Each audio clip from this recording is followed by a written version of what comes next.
The live TV, सच सबसे आगे।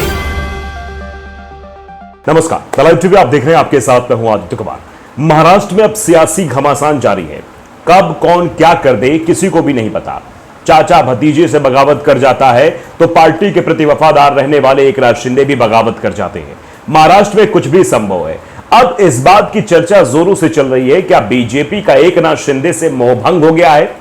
राजनीतिक गलियारों में सब इस बात की चर्चा कर रहे हैं और आदित्य ठाकरे ने जो बयान दे दिया है उससे बहुत बड़ी चर्चा यह उठ रही है कि एकनाथ शिंदे बहुत जल्दी इस्तीफा देने वाले हैं, क्योंकि एनसीपी में जो बगावत हुई और एनसीपी के जो विधायक और जो मंत्री बनाए गए हैं उससे यह सुगबुगाहट जरूर तेज हो गई है कि आने वाले समय में बीजेपी को भी यह मालूम है कि एकनाथ शिंदे के साथ चुनाव में उतरने पर उसे फायदा नहीं होने वाला, क्योंकि शिवसेना या शिवसैनिक इधर शिफ्ट हुए हैं या नहीं हुए हैं यह सर्वे भी बता चुका है।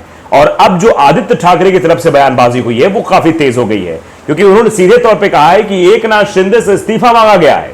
यह बड़ी चर्चा अब राजनीतिक गलियारों में चल रही है। महाराष्ट्र पॉलिटिकल क्राइसिस अब यह बता रहे हैं कि महाराष्ट्र में छिड़े सियासी घमासान के बीच आदित्य ठाकरे का बड़ा दावा, कहा सीएम शिंदे से मांगा गया इस्तीफा।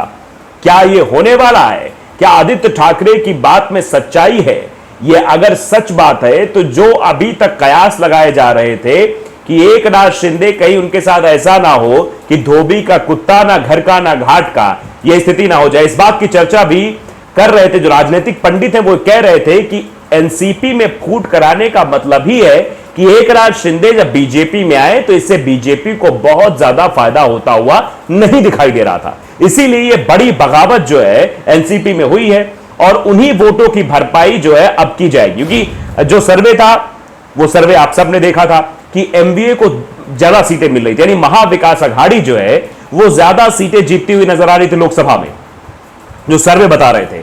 और बीजेपी ने इसके बाद इंटरनल सर्वे कराया तो बीजेपी को लगा कि अगर एनसीपी में टूट हो जाएगी तो जो इधर नुकसान हो रहा है वो भरपाई उसकी इधर वाले वोटों से हो जाएगी, क्योंकि अभी भी अजीत पवार के का जो क्रेज है वो युवाओं के अंदर काफी ज्यादा है, इससे फायदा जो है वो बीजेपी को मिल जाएगा।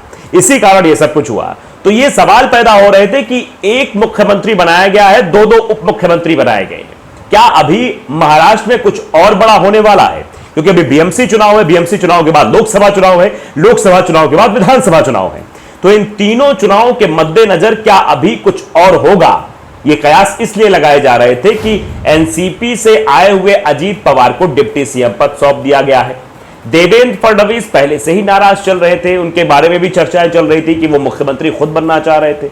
रातों रात एक बार सीएम पद की शपथ भी ले ली थी, लेकिन दाल नहीं गली थी। दोबारा अब एनसीपी से अजीत पवार फिर आ गए हैं, डिप्टी सीएम पद की शपथ ले ली है कि अब हो सकता है कि एकनाथ शिंदे को कुर्सी से उतारा जाएगा और फिर से देवेंद्र फडणवीस को कुर्सी पर बैठाया जाएगा। फिलहाल क्या कुछ होगा, लेकिन यह खबर बेहद महत्वपूर्ण है जो कहा गया है कि अब एकनाथ शिंदे से इस्तीफा मांगा जा रहा है। क्योंकि आप ये समझिए कि विधानसभा स्पीकर की तरफ से भी अब चर्चाएं तेज हो रही हैं कि वो इशारा कर रहे हैं जो विधायकों की अयोग्यता का फैसला है वो राहुल नार्वेकर के पास है, यानी विधानसभा अध्यक्ष जो कि बीजेपी का विधायक भी हैं। तो अब वो इशारा कर रहे हैं, वो एकनाथ शिंदे को भी लपेटे में ले रहे हैं। तो ऐसे में अगर एकनाथ शिंदे अयोग्य घोषित हो जाते हैं तो मुख्यमंत्री तो नहीं रह पाएंगे, फिर वो जब कोई निर्वाचन प्रक्रिया होगी यानी चुनाव होगा उसमें चुने जाएंगे तभी मुख्यमंत्री बन पाएंगे, अन्यथा उनको मुख्यमंत्री पद से इस्तीफा देना पड़ेगा। अब चाल आप देखिए, एनसीपी से अजीत पवार आते हैं, 8 मंत्रियों को शपथ दिलाते हैं, उसके बाद राहुल नार्वेकर एक्टिव हो जाते हैं, यानी विधानसभा अध्यक्ष एक्टिव हो जाते हैं। तो इन सब का इशारा वो राजनीतिक गलियों में चर्चा का विषय था कि आने वाले समय में एकनाथ शिंदे को कुर्सी से जरूर हटा दिया जाएगा। उसी की चर्चा आदित्य ठाकरे ने अपने बयान के जरिए तेज कर दी है। अजीत पवार ने अपने चाचा शरद पवार का साथ छोड़कर 2 जुलाई को महाराष्ट्र सरकार में शामिल होकर उप मुख्यमंत्री पद की शपथ ली। इसके बाद महाराष्ट्र में राजनीतिक घटनाक्रम अभी तक जारी है, एक के बाद एक। कभी शरद पवार मीटिंग कर रहे हैं, शरद पवार कह रहे हैं कि मैं सुप्रीम कोर्ट नहीं जाऊंगा, मैं चुनाव आयोग के पास नहीं जाऊंगा, मैं जनता के बीच जाऊंगा, मैं राष्ट्रीय कार्यकारिणी की बैठक करूंगा, उस बैठक में तय करूंगा कौन हमारे साथ है कौन नहीं है। और वहीं दूसरी तरफ अजीत पवार कह रहे हैं कि मैं सुप्रीम कोर्ट भी जाऊंगा, चुनाव आयोग भी जाऊंगा, क्योंकि मैं एनसीपी को लेके आया हूं। तो जो लड़ाई शिवसेना के अंदर एकनाथ शिंदे ने छेड़ी थी वही लड़ाई अजीत पवार ने एनसीपी के अंदर छेड़ दी है। महाराष्ट्र में एनसीपी नेता अजीत पवार के सियासी बगावत के बाद से ही राज्य के राजनीतिक गलियारों में उठापटक हो रही है और अब इसी बगावत पर यूबीटी नेता आदित्य ठाकरे ने बड़ा दावा किया। आदित्य ने कहा कि बीजेपी के एनसीपी के साथ गठबंधन करने के बाद एकनाथ शिंदे से सीएम पद से इस्तीफा देने को कहा गया है। यानी जैसे ही ये नया गठबंधन तैयार हुआ एनसीपी के साथ कह लीजिए या फिर अजीत पवार गुट को लेकर कह लीजिए, ये जब गठबंधन हुआ उसके बाद से अब चर्चाएं तेज हो रही हैं कि अब एकनाथ शिंदे का काम नहीं बचा है, एकनाथ शिंदे से इस्तीफा मांगा जाएगा।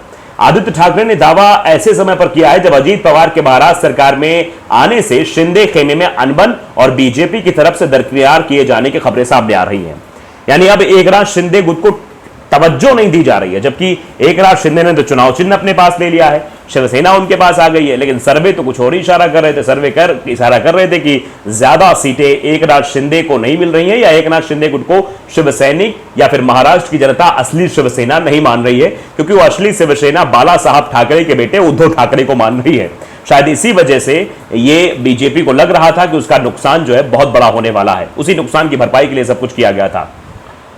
आदित्य ने कहा कि मैंने सुना है कि सीएम को इस्तीफा देने के लिए कहा गया है और इस वजह से महाराष्ट्र सरकार में कुछ बदलाव हो सकते हैं, यह भी कहा गया है, क्योंकि जो नेता एकनाथ शिंदे के साथ उद्धव ठाकरे वाली शिवसेना को छोड़ के आए वो भी मंत्री बनना चाहते हैं, और बीजेपी जिसने सहयोग किया उसमें भी कई लोग मंत्री बनना चाह रहे थे। पहले मामला चुनाव आयोग के फैसले पर टिका हुआ था, फिर सुप्रीम कोर्ट के फैसले पर टिका हुआ था, और उसके बाद अब जब सब कुछ रास्ता साफ हो गया फिर भी यह मामला मंत्रिमंडल विस्तार को लेकर उलझता दिख रहा था। अब क्योंकि 8 मंत्री तो बना दिए गए हैं, किसके? अजीत पवार गुट के, और उनके मन मुताबिक उनको विभाग भी वितरण किए जा रहे हैं। तो ये जो बात आदित्य ठाकरे की तरफ से कही गई है इसमें थोड़ी ना थोड़ी सच्चाई जरूर है, क्योंकि कहते नहीं कि धुआं तभी उठता है जब कहीं आग लगी होती है, बिना आग के कहीं धुआं नहीं उठता है। तो ये जो धुआं उठ रहा है, जो गुबार उठ रहा है, जो चर्चाएं हो रही हैं, इसके पीछे कोई ना कोई वजह जरूर है। आदित्य ठाकरे ने यह दावा ऐसे समय पर किया है जब ये सब चीजें चल रही हैं। हालांकि इस तरह के दावों को लेकर उप मुख्यमंत्री और बीजेपी नेता देवेंद्र फडणवीस ने पहले ही अपना बयान जारी कर दिया था। उनका कहना है कि बीजेपी अन्य पार्टियों में फूट नहीं डालती, लेकिन उन लोगों को नहीं रोकती है जो प्रधानमंत्री नरेंद्र मोदी के नेतृत्व में विश्वास करते हैं और साथ आना चाहते हैं। यानी बीजेपी की तरफ से, देवेंद्र फडणवीस की तरफ से पहले ही कहा जा चुका था कि हम किसी पार्टी में फूट नहीं डालते हैं। जिसको प्रधानमंत्री नरेंद्र मोदी का काम पसंद है, नेतृत्व पसंद है, विकास पसंद है, वो हमारे साथ आता है तो हम मना भी नहीं करते हैं। जबकि आप जानते हैं कि महाराष्ट्र में जो बगावत की पटकथा लिखी गई थी उसके पीछे बीजेपी ही थी, क्योंकि बार बार एकनाथ शिंदे जब अपने विधायकों को कभी गुजरात ले जा रहे थे तो कभी असम के गुवाहाटी लेकर जा रहे थे, तो कह रहे थे कि मेरे पीछे एक ताकत है। उस ताकत का जिक्र भले ही नहीं कर रहे थे, लेकिन पूरा देश जान रहा था कि वो ताकत कोई और नहीं, बीजेपी ही है, और अंत में वो सब कुछ सामने आ ही गया। तो अगर बीजेपी के नेता ये कहते हैं, देवेंद्र फडणवीस ये कहते हैं कि हमारा कोई हाथ नहीं है, तो ये सबको बड़ा हास्यास्पद लगता है कि राजनीति में जो भी चीजें होती हैं वो पहले से प्रासंगिक होती हैं, भले स्पष्ट रूप से सामने नहीं आती, लेकिन उनका घटनाक्रम 2 से 3 महीने के अंदर होने लगता है। अजीत पवार की बगावत को अगर देखें तो पहले से ही लग रहा था, जब ये इस्तीफा पॉलिटिक्स शरद पवार की तरफ से खेली गई और उसके बाद जिस तरीके से ये कहा गया कि अजीत पवार जब भी मंचों पर जाते हैं और प्रधानमंत्री जी के खिलाफ नहीं बोलते हैं, प्रधानमंत्री जी की योजनाओं की तारीफ करते हैं, तो बीजेपी के प्रति झुकाव उनका पहले से हो गया था, इसीलिए यह बगावत हुई है। ये पटकथा पहले से लिखी गई थी, कहानी पहले से थी, बाद में इसका निर्णय लिया गया। रातों रात सब कुछ नहीं होता राजनीति में, आप भी जानते हैं। तो साफ तौर पर अब जो है महाराष्ट्र के बीजेपी अध्यक्ष क्या कह रहे हैं, यह भी जानना बेहद महत्वपूर्ण है। महाराष्ट्र के बीजेपी अध्यक्ष चंद्रशेखर बावनकुले का इसी लेकर बयान आया था। उन्होंने कहा था कि हमारे साथ एकनाथ शिंदे है, अजीत पवार है, हम सब मिलकर काम करेंगे, अगर कांग्रेस से कोई आता है तो हम उनका भी स्वागत करेंगे।